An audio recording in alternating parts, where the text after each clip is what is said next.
Voici la troisième série sur le hameau forestier. Cette fois-ci, nous avons bien avancé et considérablement agrandi la superficie de notre hameau. Nous avons réalisé une terrasse pratiquement éternelle pour quelques copecs seulement et avons découvert un peu plus cet endroit.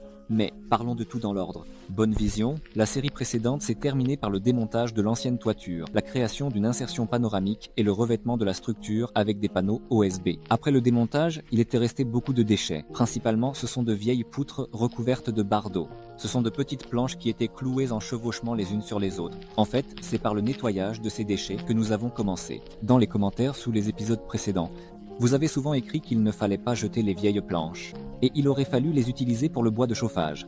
Il y aura des commentaires similaires. Donc, ce déchet particulier n'est pas du tout adapté au bois de chauffage. Il y a un grand nombre de clous, et il ne sera pas possible de les scier rapidement pour en faire du bois de chauffage. Mais même si nous nous donnons la peine d'y consacrer une semaine, nous obtiendrons du vieux bois de pin pourri dont l'efficacité approche 0. C'est pourquoi nous pouvons sans hésitation l'appeler des déchets et les envoyer à la décharge. La tâche principale de cette série est la suivante. Nous devons construire une terrasse couverte qui sera une extension de la maison. Et le mur de pignon, selon le plan, sera panoramique. Bien sûr, pour installer un tel panorama, il faut une base appropriée. La première chose que nous avons décidé de faire, c'est de découvrir sur quoi repose la maison, s'il y a une fondation et à quoi elle ressemble. Nous avons pris une pelle et avons commencé à creuser. Finalement, après avoir fait le tour du périmètre et effectué des fouilles de contrôle, il est devenu clair que la maison repose sur de grandes pierres bien serrées tout autour du périmètre. C'est bien ça, sa fondation. Nous avons décidé de dégager les coins de la maison et de couler des points d'appui plus solides. Nous nous sommes occupés du mur, qui sera doté de vitrage panoramique dans un avenir proche. Nous avons déterré, enlevé les pierres et commencé à nous préparer pour les travaux de béton. Tout d'abord, nous avons commandé un camion de sable,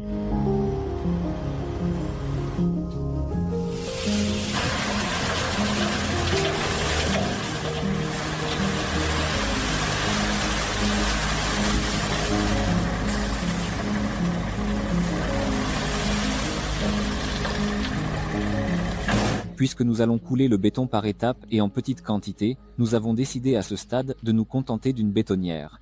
Nous avons fait 30 km et récupéré ma vieille brouette et le bétonnière. On a chargé dans la remorque et on est retourné au hameau.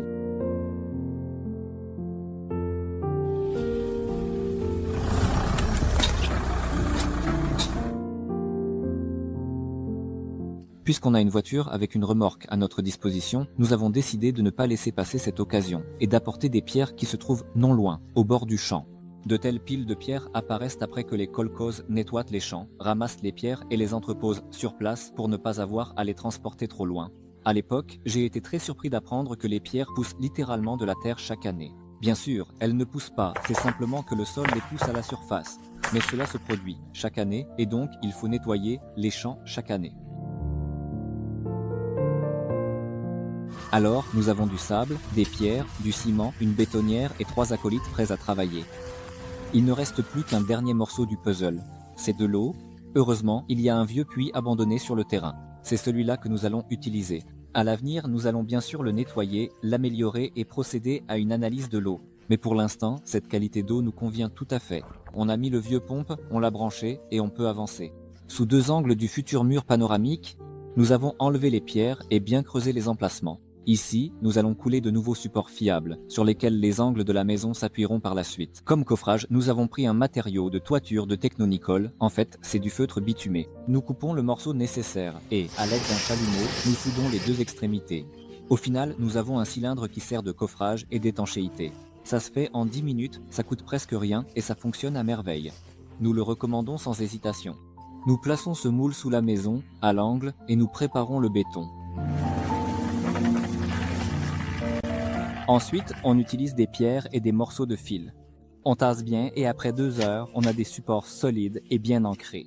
Maintenant, on peut avancer. Selon le plan, la terrasse doit être une extension de la maison. Nous avons travaillé. Je ne voulais vraiment pas faire de marche, donc il a été décidé de mettre le sol de la terrasse et du premier étage au même niveau. Heureusement, le sol ici est principalement sablonneux et travailler avec est un vrai plaisir. Une pelle après l'autre, une brouette après l'autre et le tableau commence doucement à se dessiner. Le hameau a été là pendant plusieurs décennies et bien sûr, il y a plein d'histoires et d'artefacts autour.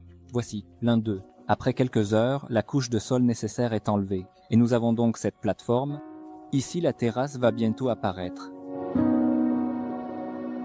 On a décidé de faire la base de la terrasse en utilisant des poutres de section 150 sur 75 mm. Et on le place en bout sur les supports en béton. C'est d'abord ces supports que nous allons traiter. D'abord, nous avons marqué 20 points à égale distance les uns des autres. En fait, 20 supports indépendants. Au final, nous devons obtenir. Ensuite, avec l'aide d'une tarière motorisée, nous avons commencé à forer. Ce sont les trous dans lesquels nous allons poser du feutre de toiture et obtenir un coffrage d'étanchéité rapide et simple. En regardant vers l'avenir, je dirais que cette chose permet d'économiser beaucoup de temps et d'argent. Pour creuser manuellement un tel volume, il faudrait beaucoup plus de temps. Dans notre cas, en seulement quelques heures, nous avons 20 supports parfaits. Des trous ronds. Aux points extrêmes, nous avons décidé de faire une fondation plus solide, car nous allons y placer des poteaux qui, à leur tour, serviront de base au toit. Donc nous élargissons un peu le trou pour en faire un carré solide.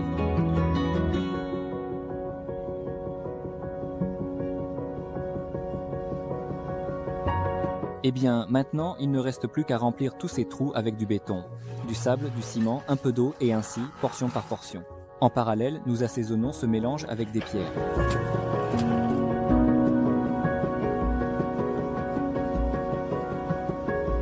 À l'étape suivante, nous devons découper le mur de boue. Pour le moment, elle est reliée par des verrous aux deux murs latéraux. Et c'est une structure unique. Donc avant de démonter la serrure, nous devons en faire une nouvelle. Pour cela, nous avons pris une poutre solide de 75 sur 150 mm et avons percé un trou traversant. Nous perçons un trou similaire dans le mur. Ici, le schéma suivant doit se dessiner. Deux poutres sont installées de chaque côté du mur, puis elles sont serrées entre elles avec des boulons. C'est une structure temporaire qui reliera les deux murs. Ensuite, nous retirerons le mur de boue et construirons un nouveau cadre de renforcement qui reliera solidement toute la structure entre elles. Et à ce moment-là, nous retirerons ce verrou temporaire. Au final, les deux poteaux, qui servent de presse et maintiennent la cabane, sont solidement fixés entre eux à l'aide d'une poutre similaire. Et des boulons, nous avons bien serré et obtenu cette construction. Puisque ce truc remplace le mur, enfin, nous l'espérons, nous pouvons enfin enlever le mur. Ici, c'est simple. Une bonne tronçonneuse, deux coupes traversantes et c'est prêt. À l'étape suivante, nous avons nivelé et embelli le bord de la construction et avons commencé à enlever les rondins qui, il y a à peine une heure, formaient le mur, car très bientôt, une terrasse doit s'installer à cet endroit. Selon le plan, le mur de fond, qui sera attenant à la terrasse, devrait être panoramique. Et pour un tel mur, il faut une base solide. Nous avons commencé. Creuser une tranchée. Ici, on voit clairement sur quoi la maison était initialement posée. Le tas de pierres à droite. En fait, c'est une pratique normale.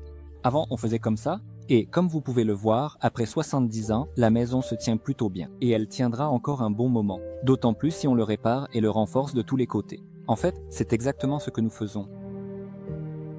La prochaine étape, une fois que la tranchée est creusée, est de préparer l'isolation thermique et l'étanchéité. Pour l'isolation thermique, nous avons pris un isolant pour fondation de chez Techno-Nicole. Au final, nous avons assemblé cette bande, l'avons abaissée dans la tranchée et avons commencé à faire l'étanchéité. Nous avons déroulé le rouleau, mesuré le morceau nécessaire, découpé à la bonne taille et avons commencé à le poser, morceau par morceau, en soutenant avec des blocs temporaires.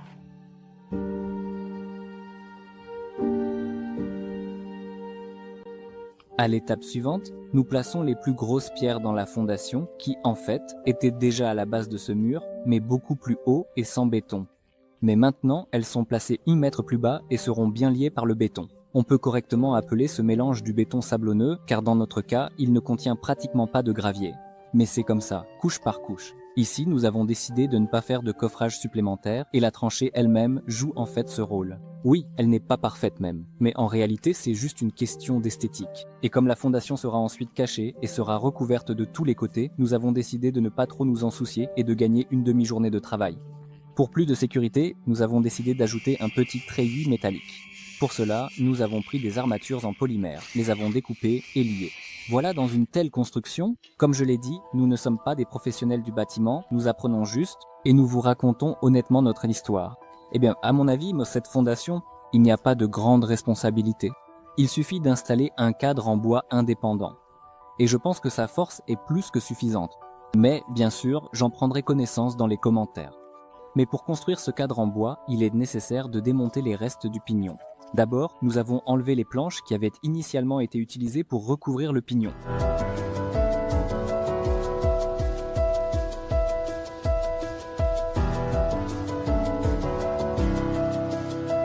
Ensuite, à l'aide d'une tronçonneuse, nous avons coupé les dernières poutres de liaison.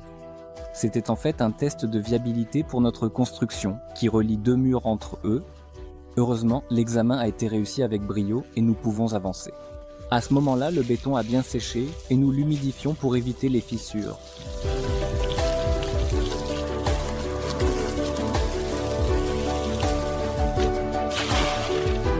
Alors, la fondation est prête, cela signifie qu'on peut passer au support.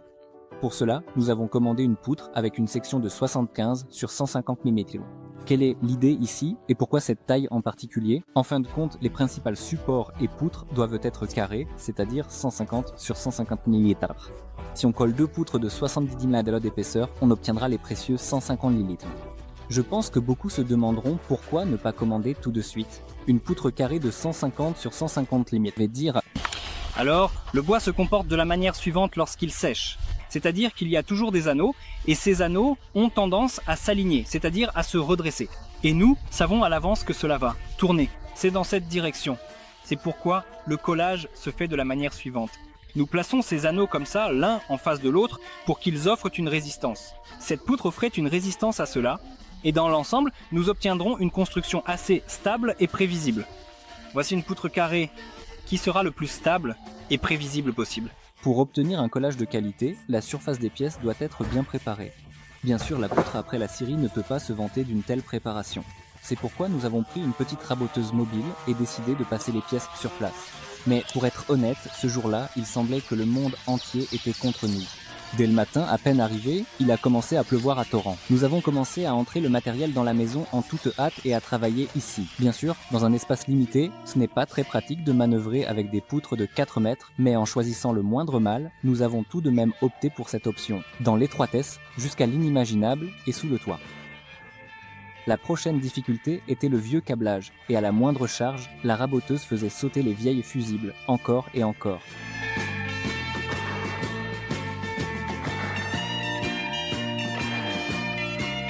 Mais malgré toutes ces épreuves, nous avons réussi à travailler et à préparer une certaine quantité de matériel en nous arrêtant de temps en temps pour faire des pauses et déjeuner.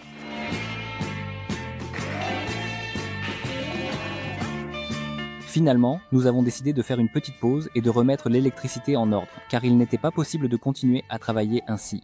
Après quelques jours, nous avons installé un nouveau tableau électrique avec des disjoncteurs modernes, fait la mise à la terre et tiré un nouveau câblage vers la maison. Et maintenant, on peut enfin travailler correctement.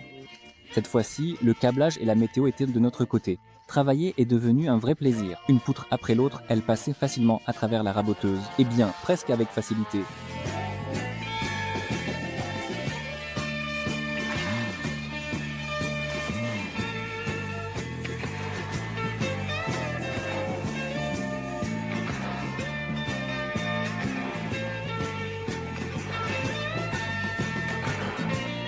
La prochaine étape, une fois la surface préparée, est d'appliquer la colle. Dans notre cas, c'est de la colle polyuréthane. Nous appliquons, répartissons uniformément et fixons les deux poutres tout autour avec des vis auto-perceuses.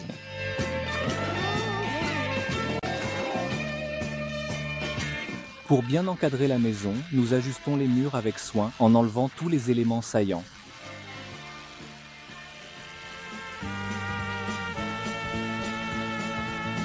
À l'étape suivante, nous essayons la poutre collée et nous constatons que tout s'ajuste parfaitement, donc nous pouvons avancer. Avant de poser les supports sur la fondation principale, il faut l'étanchéifier. Nous appliquons d'abord le mastic, puis nous posons l'étanchéité Technonicol dessus. De la même manière, nous traitons la base des poutres sans hésiter en les imprégnant de mastic.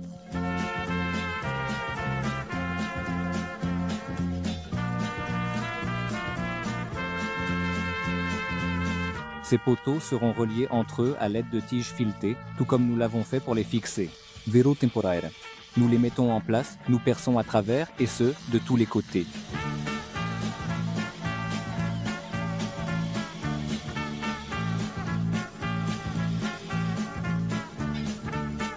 Une fois le constructeur percé et coupé à la bonne taille, nous imprégnons le mur et les poutres d'un antiseptique, car à l'avenir, il n'y aura plus d'accès à cet endroit.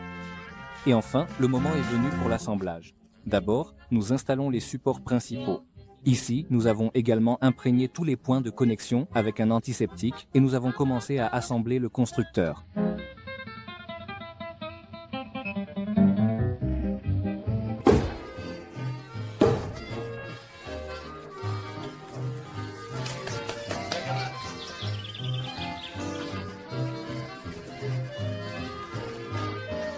À la base, nous fixons les poutres au béton à l'aide d'équerres, d'ancrage et de vis autoperceuses.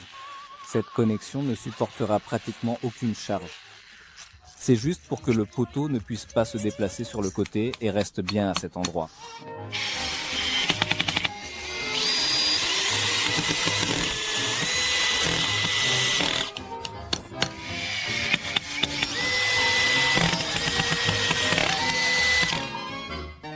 Le quai devient vert et s'installe, le jour résonne avec l'orchestre des oiseaux, le printemps tourne autour des gens, avec ses coutumes si particulières. Après que la structure du premier étage a été assemblée, nous avons jeté les poutres sur les poutrelles et obtenu une excellente plateforme temporaire qui a remplacé les échafaudages. Ici, on peut marcher tranquillement et s'occuper de la toiture. Tout d'abord, nous avons découpé à la bonne taille, imprégné avec un antiseptique et commencé à installer la structure du toit. À la base, il y aura 3 de ces pannes. L'idée est que ce sera un toit extrêmement simple. Sa fonction est uniquement de protéger la terrasse de la pluie et de la neige. Et comme la terrasse est ouverte, nous n'allons pas isoler le toit.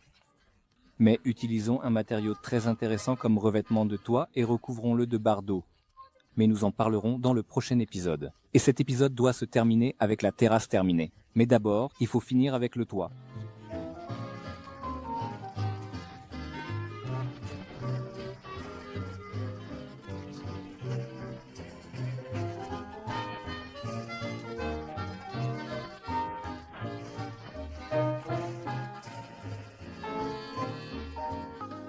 À l'étape suivante, nous faisons la charpente. Ici, nous avons utilisé une poutre de 50 sur 50 mm. Nous avons traité et fixé de la manière suivante. Les gars ont presque terminé le travail sur la structure du toit et l'ont recouverte de panneaux OSB.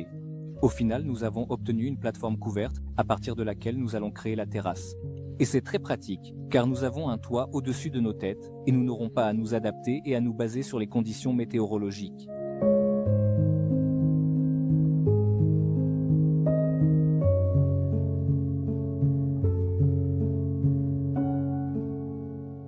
Comme vous vous en souvenez, nous avons d'abord coulé 20 supports en béton. Il est maintenant nécessaire de créer une base en bois solide. Pour cela, nous avons pris la même poutre de 150 sur 75 mm et tout d'abord, nous l'avons imprégnée avec un antiseptique. À l'étape suivante, nous faisons des découpes à l'aide d'une scie et d'un ciseau. Nous avons frappé, nivelé et ainsi de suite encore et encore.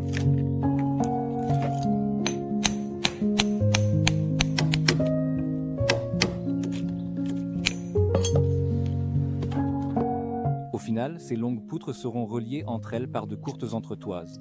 Nous disposons, marquons et nous faisons également des découpes dedans. Après que tout le constructeur a été découpé à la bonne taille, nous l'assemblons à sec, pour être sûr que tout va bien. Dans l'ensemble, tout va bien. Et cela signifie qu'on peut le monter de manière solide. Mais d'abord, on enduit la base des poutres avec du mastic, précisément la partie qui est la plus proche du sol. Oui, bien sûr, elles ne seront pas posées directement sur le sol, mais reposées sur des points en béton isolés. Mais malgré tout, une certaine humidité et de l'humidité seront toujours présentes. C'est pourquoi nous protégeons le bois au maximum. Et nous avons donc ce genre de constructeur. Une fois que la structure principale est prête, nous apportons les poutres pour le lattage. Nous déchargeons et comme le veut la bonne tradition, nous imprégnons avec un fongicide. À l'étape suivante, nous faisons des découpes dans notre structure principale avec un espacement de 20 cm et nous posons les poutres. Ici, on pourrait penser que la construction est un peu illogique et trop compliquée. Je suis d'accord, cela peut vraiment sembler ainsi si vous ne connaissez pas les projets futurs. Et le plan supplémentaire est de poser de belles planches thermiques, car c'est la meilleure option pour une terrasse, si l'on parle de bois. Mais le problème, c'est que le bois thermotraité pour terrasse coûte aussi cher qu'une aile d'avion. Et l'objectif et la philosophie de ce projet sont de tout faire de manière aussi économique que possible, et par nos propres moyens. C'est exactement pour cela que nous sommes venus ici. Ici, il fabrique du bois thermotraité pour terrasse. En fait, on peut thermotraiter n'importe quel type de bois. Voici d'ailleurs un paquet de notre matériau. Des plaques de chêne, on fabrique des tables, mais d'abord, nous allons thermotraiter ici. Tout cela est géré par Anatoly, notre bon ami. C'est exactement pour cela que nous nous promenons si librement dans l'atelier, comme chez nous. Nous travaillons avec lui depuis plusieurs années et nous le recommandons sans hésitation. Nous sommes à Grodno, Biélorussie. Dans le jardin arrière, il y a un entrepôt de chute. C'est toujours le même super bois thermotraité, mais en petit format. C'est exactement pour cela qu'on peut l'acheter à un prix très abordable. Nous avons récupéré quelques palettes de ces chutes, les avons chargées et envoyées à notre atelier. Alors, maintenant, nous avons une tâche. Voici ce lot de défauts, de matériaux non conformes et de déchets de production. Séparer directement les déchets. C'est vraiment des déchets que même nous allons jeter et des trucs utiles pour le sol.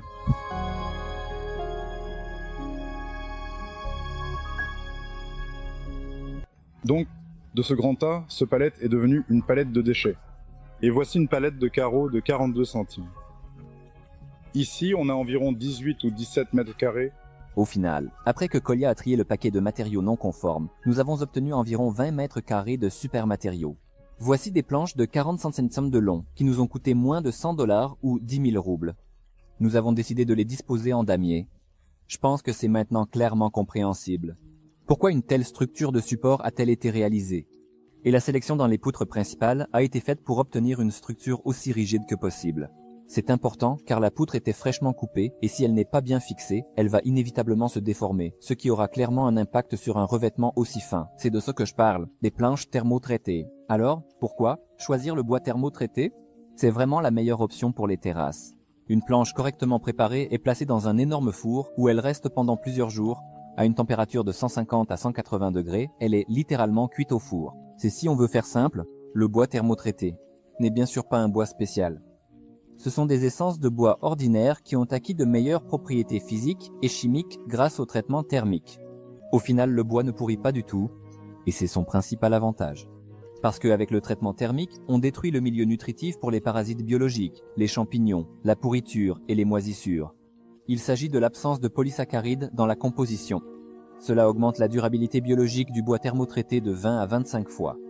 Mais il est tout de même nécessaire de protéger et d'entretenir la surface, car sans couche de protection, le bois devient avec le temps d'un gris pâle. De tels processus se produisent dans tout bois non protégé en raison de la destruction de la lignine par les rayons ultraviolets, c'est-à-dire par le soleil. Comme je l'ai dit, nous ne sommes pas des constructeurs professionnels, nous sommes juste en train d'apprendre. En gros, nous tirons l'information d'Internet. À ce moment-là, le travail sur la terrasse touchait à sa fin. Nous étions tous assez fatigués et épuisés. Et là, nous avons décidé de nous détendre un peu, de faire une pause et de célébrer l'achèvement de la terrasse.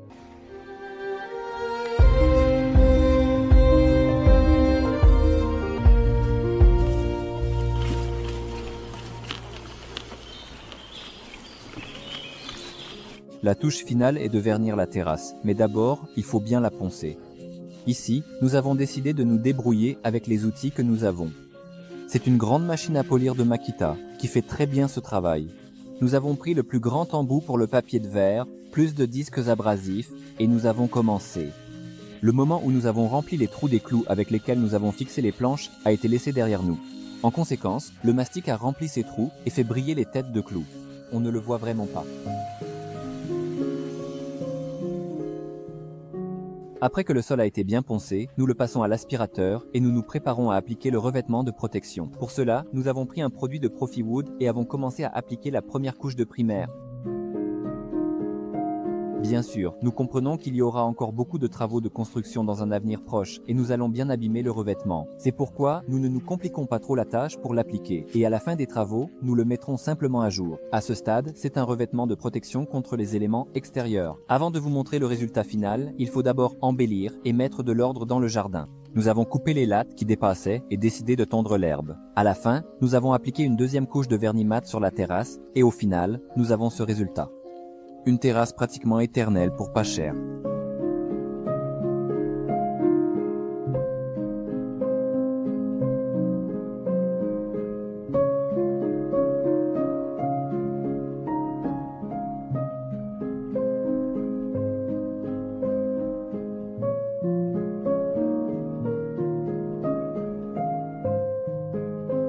Lorsque cette série était montage, Nous avons déjà bien avancé sur la toiture et nous avons acheté ce matériau très intéressant. Mais nous en parlerons dans le prochain épisode. Merci d'avoir regardé et que la hache soit avec vous.